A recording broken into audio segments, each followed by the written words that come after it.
কুরবানির আগে আরেকটি দামি ইবাদত হচ্ছে তাকবীরে তাশরীক, যে তাকবীরটি আল্লাহু আকবার লা ইলাহা ইল্লাল্লাহ আল্লাহু আকবার ওয়ালিল্লাহিল হামদ। জিলহজের 9 তারিখ থেকে 13 তারিখ আসরের নামাজ পর্যন্ত, অর্থাৎ ঈদুল আজহার আগের দিন ফজরের নামাজে এই তাকবীরটা শুরু হবে, আর 13 তারিখ 13 জিলহজ আসর নামাজের পর পর্যন্ত মোট 23 ওয়াক্ত নামাজের পরে এই তাকবীরটা পড়া প্রত্যেক নারী পুরুষ সবার উপর ওয়াজিব। এটা করতেই হবে।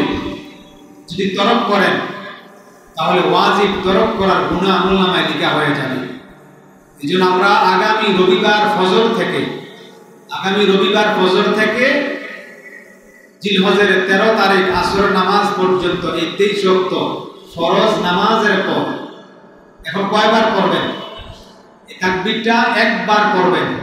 একবারের বেশি পড়া সুন্নাতের পরিপন্থী, মাকরুহ, গুনাহের কাজ। ইসলামে যা আছে তাই মানতে হবে, আবেগ দিয়ে যে বেশি করব না।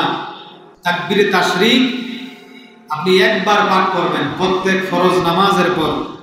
যদি ইমাম ভুলে যায়, মুসল্লি স্মরণ করে দেওয়া মুসল্লির উপর ওয়াজিব। বা নামাজের পর আপনি একাকী নামাজ পড়তেছেন, খেয়াল নাই, যখনই মনে হলো সাথে সাথে আপনি তাকবীরে তাশরীক তাকবীরটি একবার উচ্চারণ করে নেবেন। আল্লামা বদরুদ্দিন আইনি রহমতুল্লাহ আলাইহি তিনি বর্ণনা করেছেন যে আল্লাহ তাআলা ইব্রাহিম খলিলুল্লাহকে যে আদেশ দিয়েছেন তার সন্তানকে কুরবানি করার জন্য। ইব্রাহিম আলাইহিস সালাম তো এক পর্যায়ে ইব্রাহিম ইসমাইলের গলায় ছুরি ধরলেন, জবাই করা শুরু করবেন, জবাই করে ফেলবেন। আল্লাহ তাআলা জিবরাইলের মাধ্যমে একটা দুম্বা পাঠিয়েছেন জান্নাত থেকে। জিবরাইল আকাশে আছে, দেখতেছে যে ছুরিটা ইসমাইলের গলায় চলে গেছে।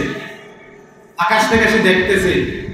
জিবরাইলের মনে একটা ভয় হলো, যারে ছুরি চালায়া দেয়, এজন্যে দুম্বাটা যেন ইব্রাহিম নবী দেখে, এজন্য জোরে জোরে আকাশে জিবরাইল পড়তেছিল আল্লাহু আকবার সুবহানাল্লাহ। এটা এতটুকু করছে। ইব্রাহিম আলাইহিস সালাম আকাশের দিকে তাকিয়েছেন, যখন জিবরাইলকে দেখলেন এবং দেখলেন সাথে একটা দুম্বা আছে, ইব্রাহিম খলিলুল্লাহ বললেন লা ইলাহা ইল্লাল্লাহ আল্লাহু আকবার।